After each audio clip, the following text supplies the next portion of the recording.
The story begins with an introduction to Clinical Trial, an RPG Maker horror game that explores the journey of someone participating in a psychiatric medicine trial. The game is noted to be a lengthy, slow-burn experience that contains mature themes. The setting is established through environmental details, a medical facility with a large potted plant, surveillance cameras, an aquarium with aquatic life, and dated magazines from 2002. The atmosphere feels eerily empty despite being a clinical space. The protagonist reviews their participation flyer for an ADHD medication trial. The flyer reveals details about an 8-week study involving injectable medication, blood work, and a $1,000 compensation. The protagonist had decorated the flyer with sketches. During intake, Angel Martinez provides personal information and undergoes eligibility screening. Questions cover medical history, substance use, and ADHD symptoms. The protagonist identifies more with inattentive than hyperactive symptoms and mentions losing insurance during previous diagnosis attempts. The trial is revealed to be testing a weekly injectable drug that could potentially serve as both ADHD medication and antipsychotic. The long-term goal involves developing an implantable device, though current focus is proving weekly dosage effectiveness. Initial medical examination shows below-average vital signs. Blood is drawn and medication administered intramuscularly. The protagonist expresses concern about work impact, but is assured they should be fine. Week 2 begins with the follow-up appointment. The protagonist arrives late, but reports no noticeable effects from the medication. Lee, the clinician, explains brain chemistry using water and urban planning metaphors, discussing how ADHD affects neural pathways. The second examination shows slightly elevated vitals from the previous week. During blood work, questions about previous results are deflected with explanations about double-blind study protocols. The clinical setting maintains its mysterious atmosphere as the trial continues. A medical procedure begins with preparations for drawing blood and administering medication. The patient discusses previous experience with plasma donation, which had to be discontinued due to fainting episodes at work. The medical professional proceeds with drawing blood and prepares for an injection. The patient experiences an icy burning sensation from the injection, which the medical professional attributes to the lubricating agent rather than active ingredients. They schedule another appointment for the following week.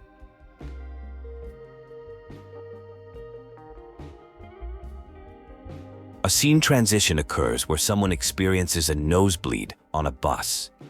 They receive tissues from another passenger, leading to an interaction with a beauty school student who does special effects makeup for horror attractions and theater productions at Ackerton. The narrative returns to the medical clinic where Lee, the medical professional, begins administering a follow-up questionnaire. The questions cover topics like task completion, time perception, anxiety, hallucinations, and depression. The patient expresses frustration with the nature of the questions. The medical procedure continues with vital sign measurements and blood draws. The professional notes the patient's low blood pressure and suggests consulting a primary care physician about orthostatic hypotension. A tense discussion ensues about the different appearance of the injection fluid. Lee explains it's due to a change in vial manufacturers and temperature differences. Maintaining the formula remains identical despite the color change. The patient opens up about workplace struggles in food service, describing challenging scheduling issues, difficult management, and problematic coworkers. The conversation reveals the impact of unpredictable work hours on their life. The scene shifts to week 4 of the treatment. The setting changes slightly with Lee being at their desk. While waiting, they engage in conversation about the office aquarium. Lee shares detailed information about fire shrimp in their office aquarium, describing their characteristics, care requirements, and behavior patterns. The conversation reveals Lee's personal investment in maintaining the tank and their preference for the shrimp over other marine life.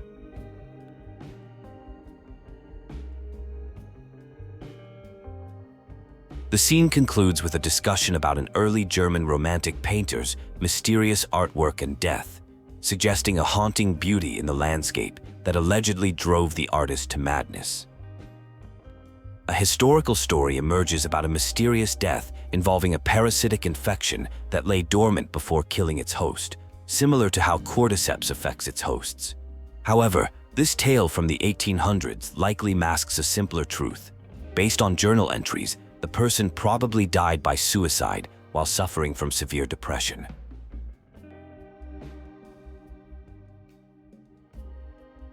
A discussion about continuing education requirements and medical administrative systems reveals frustration with outdated electronic health records that waste time. The conversation highlights how healthcare professionals must balance multiple systems, with some only working on specific computers, while dealing with various abbreviations and metrics their employers track. During a medical examination, vital signs are taken showing a temperature of 98.5, a notably low pulse of 62, and blood pressure of 81/53. A blood draw procedure follows, with careful attention paid to proper technique and patient comfort. Blue bandages are used, which had taken several weeks to arrive. The halfway point of a clinical trial is discussed, revealing that over half of the original participants have dropped out. The trial sponsor, Neurocena, had anticipated this and set loose qualification requirements. A conversation ensues about how the trial could be better designed to accommodate ADHD participants through reminders and support services. A chance meeting occurs between two patients, Angel and Audrey, in the waiting area. They discuss their different reasons for being at the clinic, with Audrey being a regular patient, while Angel is part of the clinical trial. Their conversation reveals shared experiences with managing their conditions. A medical questionnaire session begins, covering topics like task completion, time perception, anxiety levels, and potential side effects.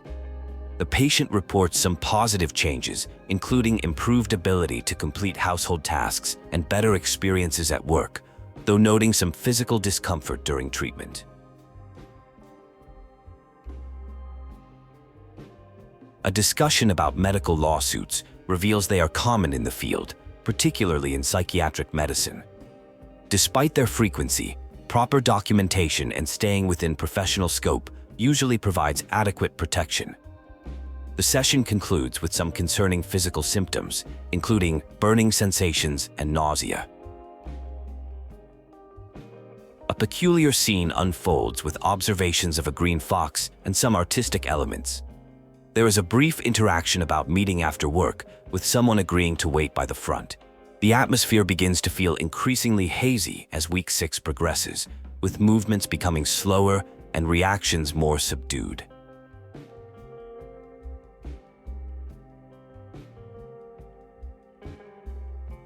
An unlocked door creates suspicion as the environment feels eerily empty. Questions arise about the lack of staff presence. It's revealed the receptionist leaves at 4:30 p.m., arriving early to handle calls and scheduling. The facility encourages maximum participation in trial appointments.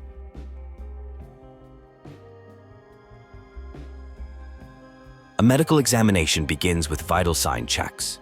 The blood pressure reading is 90/63. There's evident discomfort during a procedure involving needles, with repeated counting and expressions of pain. The session concludes with some confusion about a jacket. Week 7 brings new observations, including someone working near a fish tank. A late arrival leads to a series of clinical questions about task completion, anxiety, and mental health symptoms. The responses indicate increasing instability and self-doubt. The scene shifts to the roof for fresh air. A conversation reveals personal struggles, including difficult living conditions with roommates, family estrangement, and financial hardships. The cramped living space with 3 people creates tension, especially being the third wheel to a couple. A traumatic experience is revealed involving a coworker who made unwanted advances. The situation escalated from an innocent invitation to serious boundary violations. Attempts to address the issue led to further inappropriate behavior, leaving deep emotional scars. Week 8 arrives with heightened tension. A text message exchange acknowledges previous concerns. The final session includes a series of clinical questions addressing changes in task completion, time perception, anxiety, and mental health symptoms. The study concludes with a shocking revelation. The participant had been in the control group, receiving only saline placebo injections throughout the entire trial. The disclosure comes against policy, but with the study complete, the truth emerges about the nature of the treatment. This was discovered because real medications like dextromethorphan and consternates have a distinctively bitter taste that cannot be replicated. The provider had suspicions during previous visits that something wasn't right and wanted to investigate possible contraindications.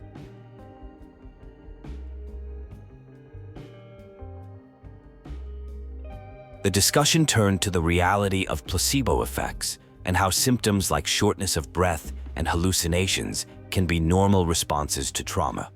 The patient expressed frustration about feeling foolish, but was reassured that their reactions were valid. They also raised concerns about flaws in medical trials, particularly regarding dropout rates and representation. The conversation shifted to the mechanics of clinical trials, explaining how pharmaceutical companies gather just enough data to satisfy shareholders and regulators. As long as serious adverse effects remain statistically insignificant, trials progress to next phases despite various constraints. The patient received their promised $1,000 compensation. A tense moment occurred when the provider urgently insisted the patient not go to work, offering money and suggesting they stay together for the night.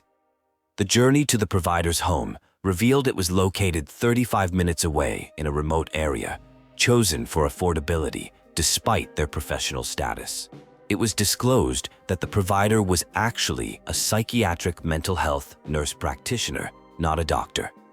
They shared their academic journey, including struggles in medical school and settling for a nursing career. Despite practicing independently, they expressed feelings of diminished respect compared to physicians.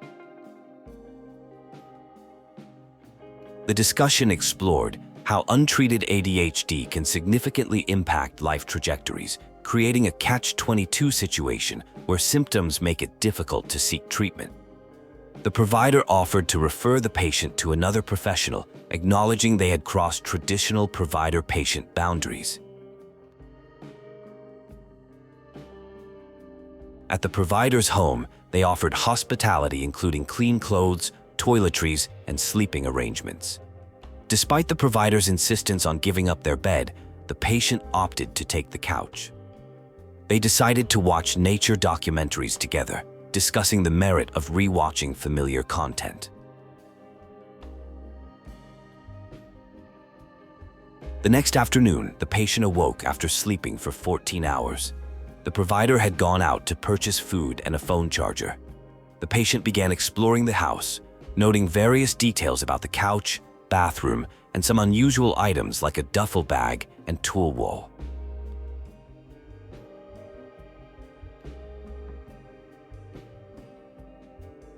The scene begins in what appears to be a storage area containing various household items, including paint supplies, an old CRT TV, and cardboard boxes. The space likely connects to a garage.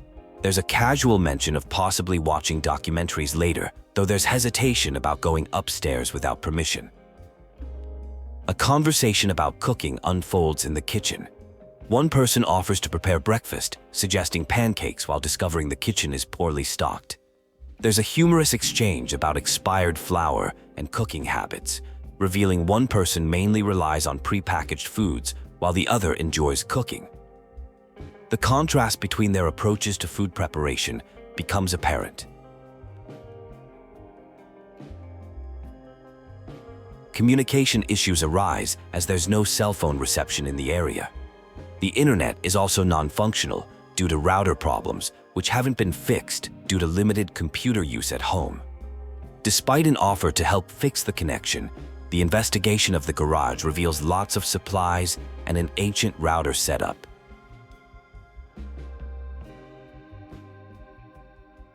The conversation shifts to work-related concerns about not calling in, though there's relief about getting needed rest. The discussion then turns to the upstairs area, with a warning about some unusual taxidermy that might be disturbing to see. The upstairs exploration reveals a dimly lit hallway with peculiar lighting from sconces. The focal point is a Jenny Hanover piece, a taxidermied manta ray arranged to look like an angel. This leads to a deep discussion about childhood trauma, phobias, and personal growth through exposure therapy.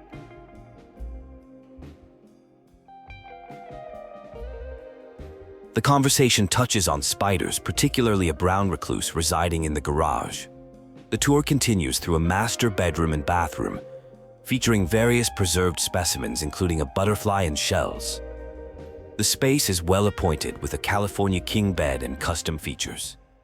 The exploration continues through other rooms, including a walk-in closet. Art supplies are discovered, leading to a discussion about drawing.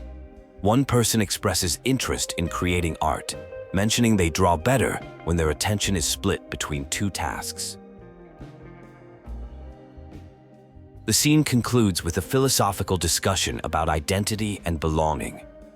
There's a poignant reflection on feeling disconnected from traditional human lifestyle patterns, expressing a desire to be something wild like a bee or rabbit, creatures with clear purposes within their natural systems. A deep conversation about finding inner peace and dealing with self-sabotaging thoughts occurs. The discussion shifts to sharing artwork, with one person showing well-executed drawings while the other creates a simple shrimp drawing. Despite its simplicity, the shrimp drawing is appreciated for its rarity and special meaning.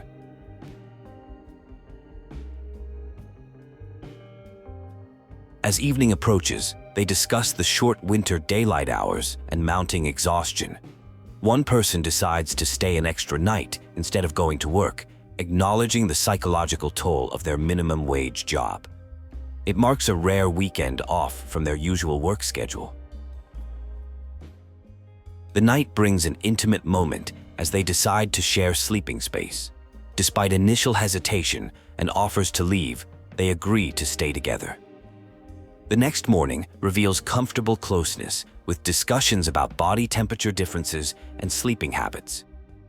Morning conversation turns to cooking arrangements, with one eagerly offering to prepare food while the other agrees to handle dishes. They discuss cooking habits and the joy of preparing meals for others rather than just for oneself. Exploration of the outdoor space reveals a drought-affected yard with mountains visible in the distance. They discuss hiking experiences and nature appreciation, particularly noting the property's pond, which attracts various wildlife throughout different seasons. Using a handheld microscope, they examine pond life together, discovering various microorganisms, including mosquito larvae, pond snails, and brine shrimp. The experience brings out shared childhood memories and fascination with tiny creatures.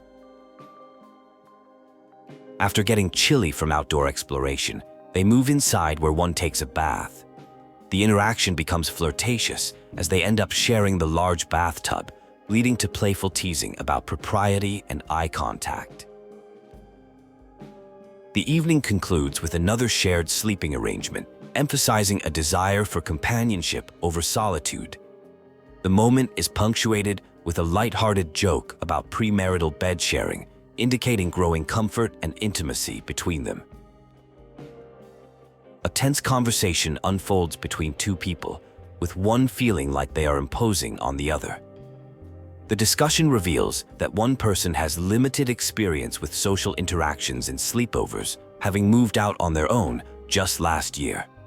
The atmosphere is filled with nervous energy as they navigate their growing closeness. The conversation takes a serious turn as they discuss past trauma and consent. One person expresses frustration about being treated differently due to their past experiences with assault. They question the expectations of how a victim should behave and whether their reactions are valid or normal. The other person affirms their belief and support. An intimate moment develops as they notice and discuss each other's elevated heart rates. The physical closeness creates tension and vulnerability between them. They agree to spend the night together, marking a significant shift in their relationship. The next morning brings casual conversation about sleep and technology. One person reveals they only have a basic work-issued flip phone, highlighting a simple lifestyle. The warmth between them continues as they discuss whether to start the day or remain in bed longer. Discussion turns to practical matters. One person needs to return home despite the other's invitation to stay longer. They miss their belongings, internet access, and their roommate's cats. The other person makes tentative suggestions about fixing these issues to encourage a longer stay. While searching for internet connectivity, a disturbing discovery is made. Behind a hidden panel activated by a switch, a secret room is found containing personal items, blood samples, and surveillance materials, revealing an extensive pattern of stalking.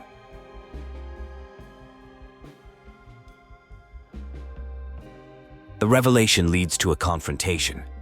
The victim expresses deep hurt over the betrayal of trust and manipulation, rejecting attempts at explanation or justification. The stalker tries desperately to maintain control of the situation while the victim plans to leave. Further exploration reveals more disturbing discoveries, including a signal jammer and hidden underground area. The situation becomes increasingly dangerous as evidence of violence against others is uncovered, including a seemingly unconscious or deceased co-worker. A dark revelation unfolds about a house with a disturbing history where the previous owner died in a wall cavity while digging.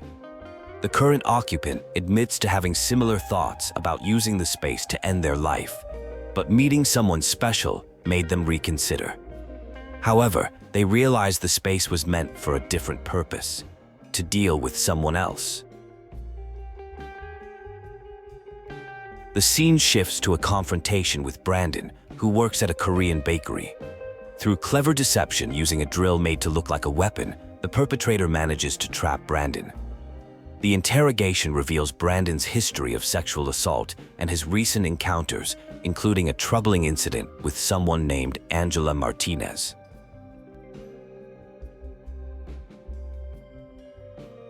The confrontation takes a sinister turn as the captor contemplates various methods of torture, settling on a disturbing plan involving spinal cord injury.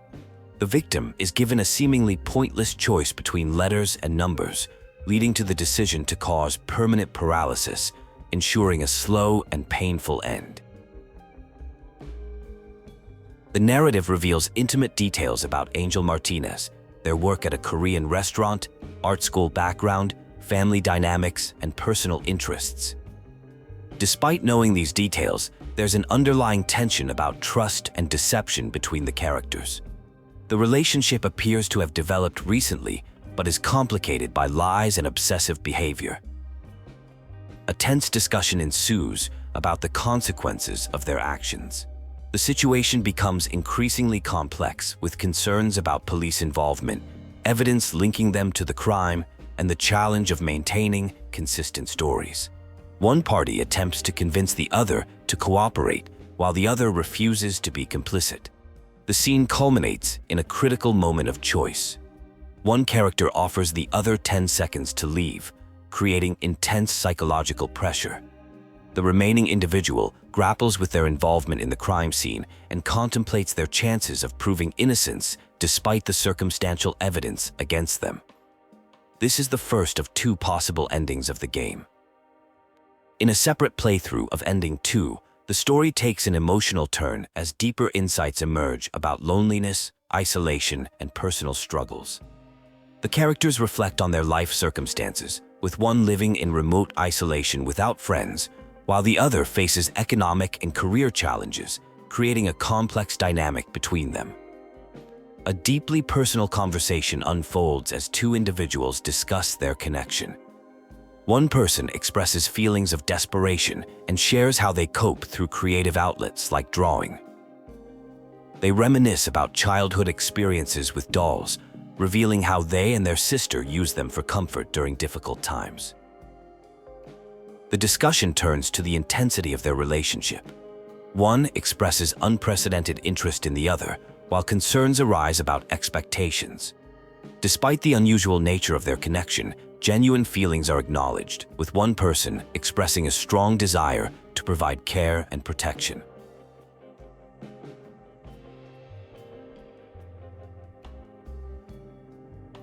A dark revelation emerges about a body in the basement. The atmosphere becomes tense as one person seeks to shower while the other insists on washing a jacket. This leads to the discovery of suspicious stains and mounting anxiety about the situation. The truth about a revenge killing comes to light. The perpetrator explains their actions were motivated by protecting someone from a person who had harmed others in the past. The victim had apparently hurt people before and showed no remorse for their actions. Details emerge about the carefully planned crime, including the use of a cell jammer to prevent communication. Discussion follows about the lack of contact from work and roommates, exploring various possibilities for why no one has reported anything suspicious. Plans for concealing evidence are discussed, involving concrete mix, gravel, and tools. The basement location is revealed to be off the floor plan, making it an ideal hiding spot. A strategy for maintaining consistent stories is proposed to avoid detection. The two agree to work together to cover up the crime, with conditions including relocating to a new house. Concerns arise about future discovery of evidence, but commitment to the plan remains firm. The relationship moves forward despite its complicated foundation. Final assurances are exchanged about there being no more secrets. The perpetrator explains feeling more anxiety about their obsessive behavior than the actual murder. The pair head upstairs, acknowledging the dysfunctional nature of their relationship while accepting their shared fate.